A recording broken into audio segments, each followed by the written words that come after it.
A Rede Vida tem o prazer de conversar com o professor Clóvis de Barros Filho. O professor Clóvis está lançando um novo livro. Qual que é o título desse novo livro, professor?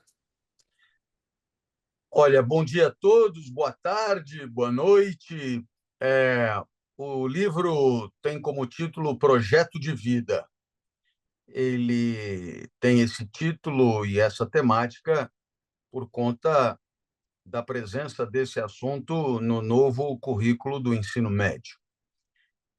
Esse é um tema previsto e terá que ser desenvolvido pelas escolas, que pouco a pouco estão se organizando para dar conta desse tema. Eu resolvi fazer, então, oferecer a minha contribuição para que esse assunto possa ser discutido e assim, esses jovens possam ter um momento na escola de reflexão sobre a vida que seja um pouco mais institucionalizado e que seja orientado pelos professores. Por que o projeto de vida tem relação com a reforma do ensino médio?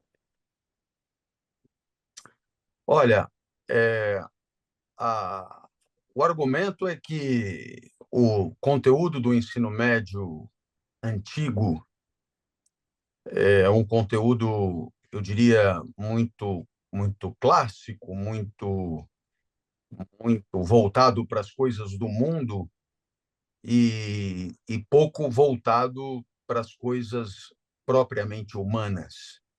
E com isso pretendeu-se enfatizar não só as questões existenciais, como a questão do projeto de vida, mas também as questões éticas de, de relacionamento e também políticas de vida no grupo e exercício do poder.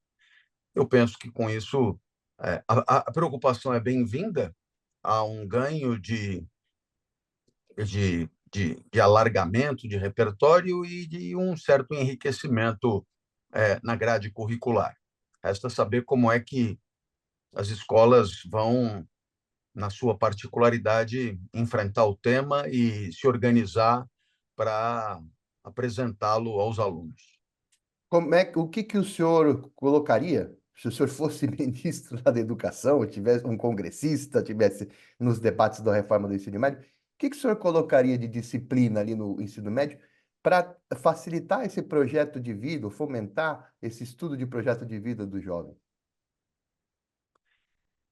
Eu penso que é, o debate sobre a vida boa é um debate até hoje praticamente ausente da, das preocupações escolares,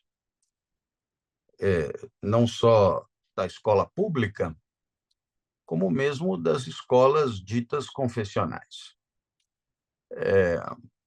Quando eu digo a reflexão sobre a vida boa, eu digo aquilo que o homem, ao longo da sua história, refletiu sobre os valores da vida, como devemos viver, o que é que importa para que uma vida seja bem-sucedida, etc.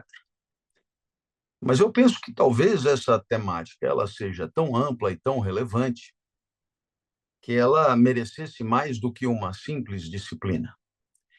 Ela deveria merecer um eixo temático transdisciplinar, onde cada um dos professores pudesse, no interior da sua competência, falar sobre o tema e discuti-lo com os alunos dentro da sua perspectiva. Eu acho que com isso haveria um ganho imenso, porque a escola nos prepara um pouco melhor, um pouco pior para entender as coisas do mundo, mas ela é muito inconsistente na hora de nos formar a respeito de nós mesmos. Então há eu diria, uma fragilidade no que tange a vida do espírito, uma fragilidade no que tange é, as condições objetivas de produção de pensamento, de ideias, e isso faz com que o aluno entenda muito daquilo que lhe é exterior e quase nada sobre aquilo que lhe é interior.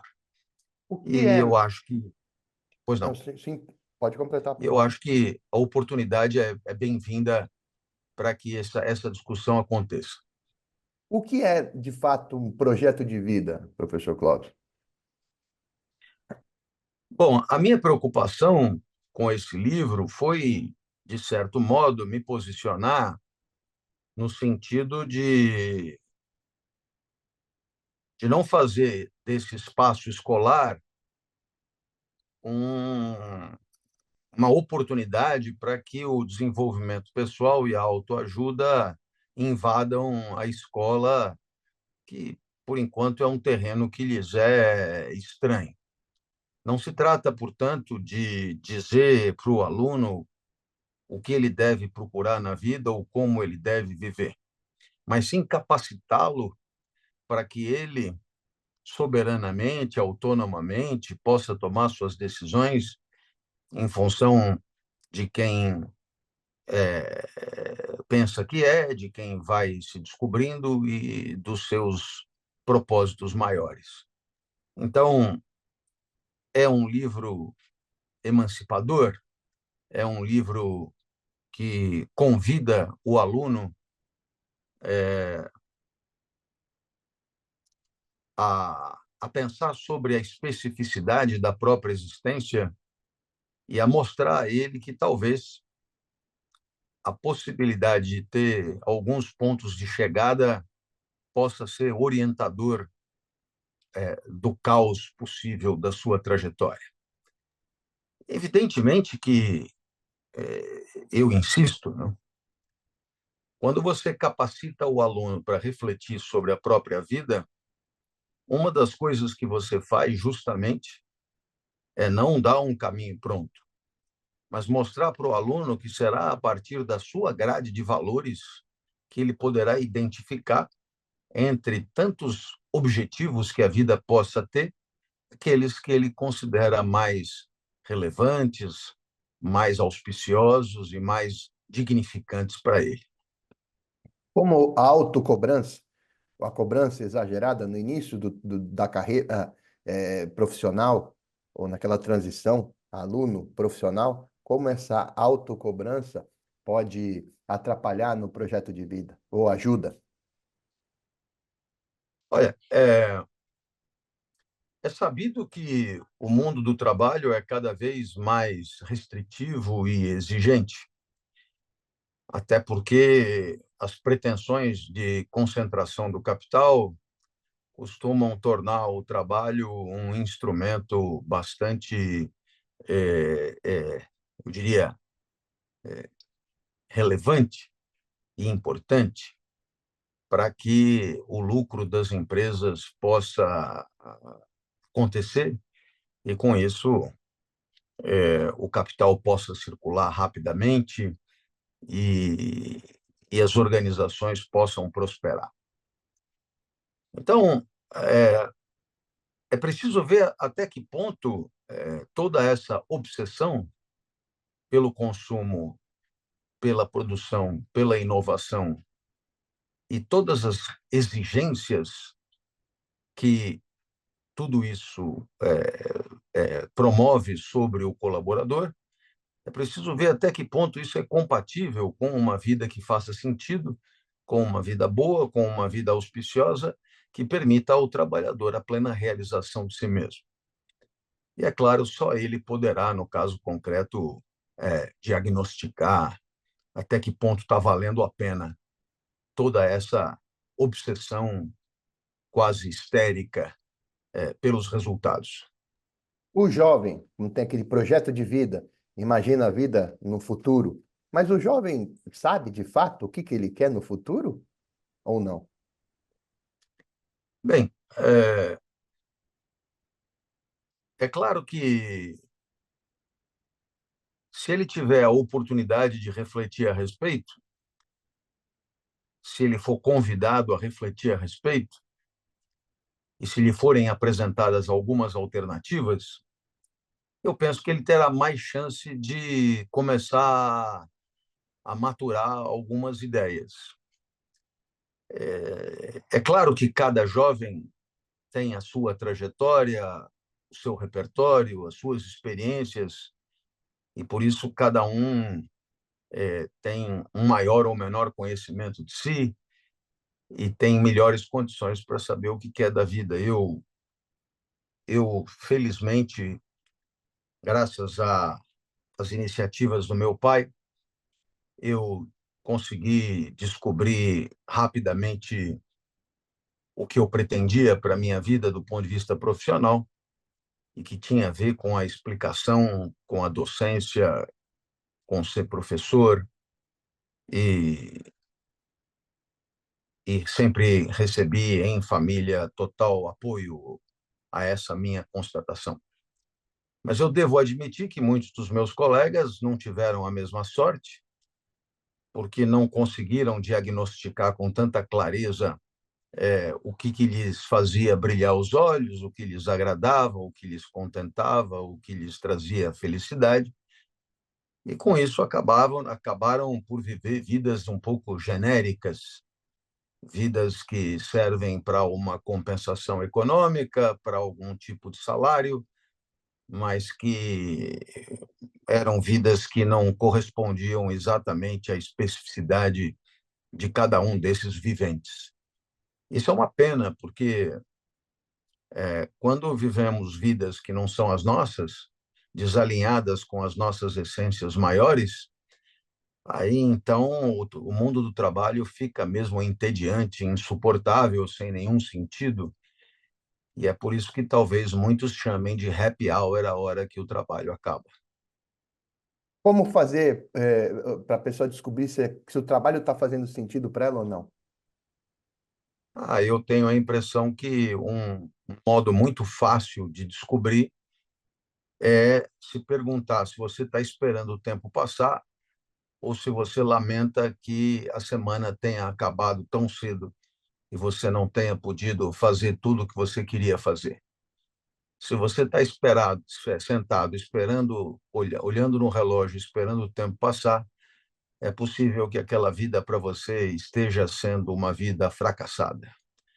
Agora, se você tem tamanha fascinação pelo que faz, que não consegue perceber o tempo passar e lamenta o passar do tempo, é possível que você esteja no lugar certo e fazendo a coisa certa. Mas os entusiastas pelo trabalho também se cansam uma hora, um dia ou outro? Ou dá para ter essa separação? Pois é, mas o cansaço ele não é necessariamente ruim. Quando o cansaço ele advém de uma vida intensa, plena e boa, ele é um cansaço bem-vindo. O pior do cansaço é o cansaço frustrado, entristecido, apequenado, humilhado e decepcionado. Esse é o cansaço que não queremos para nós. Professor, o senhor falou da família do senhor. Qual que é o papel dos pais nessa busca dos filhos a terem um projeto de vida? Os pais devem criar condições para que os filhos façam descobertas sobre eles próprios. E os pais devem ajudá-los a, a perceber as forças e fragilidades nessas múltiplas experiências. E mais do que isso, os pais devem fazer isso sem enviesar a pesquisa, ou seja, sem fazer de modo a que os filhos cheguem à constatação de que o que querem para eles é o que os próprios pais assim desejam. Os meus pais não tinham nenhum apreço específico pela docência. Aliás, na nossa sociedade, é pouca gente que vê algum valor é, em ser professor.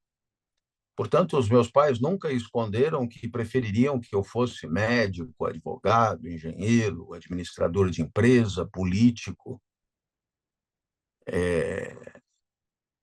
tivesse uma carreira jurídica, no meu caso, que estudei direito, mas eles sempre respeitaram esse meu desejo de ser um explicador. E isso permitiu que eu pudesse investir no meu trabalho tudo o que é necessário para que esse propósito viesse a acontecer. Portanto, os pais devem ajudar e não atrapalhar, devem esclarecer e não enviesar, devem estimular e não puxar o freio de mão, e devem respeitar a especificidade e a autonomia dos seus filhos, que são viventes, humanos, independentes, autônomos, e não tem por que perseguir projetos e objetivos que são deles, pais.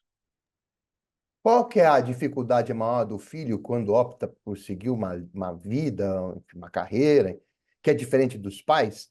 E aí não tem aquela base dos pais, pelo menos na parte formativa, porque está seguindo uma carreira totalmente diferente da dos pais. Qual que é a principal dificuldade que os filhos encontram nisso? Bem,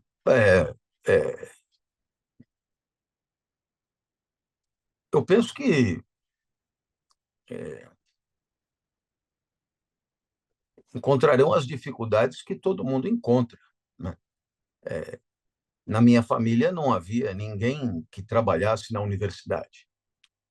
Então, digamos, não há dentro de casa, ou não havia dentro de casa livros, hábitos, cacoetes, provas a corrigir e conversas que dissessem respeito à universidade. Então, tudo para mim foi uma descoberta feita fora de casa. E para mim e para muitos outros professores que também não tinham em casa essa familiaridade. Um outro aspecto é a questão do chamado capital relacional, que é você conhecer as pessoas que mandam já conhecem você desde pequeno, e quer queira, quer não, isso acaba facilitando certos trâmites e impulsionando certas trajetórias. Quando você não conhece ninguém, existe uma hostilidade inicial a vencer, uma desconfiança prévia a, a, a desatar, e isso é sempre mais trabalhoso. No entanto, as facilidades que os pais podem oferecer quando o filho segue suas carreiras pode ser falaciosa também, porque quem tem muita facilidade na vida acaba perdendo a oportunidade de ganhar casca, ganhar força, ganhar expertise em resolver problemas. A facilitação exagerada pode ser cômoda no momento, mas será certamente indevida para a sequência. Às vezes é bom apanhar um pouco para entender como é que a coisa funciona de verdade e aprender a encaixar os golpes sem acusar tanto. Então, eu diria que há um outro problema de quem segue a carreira dos pais.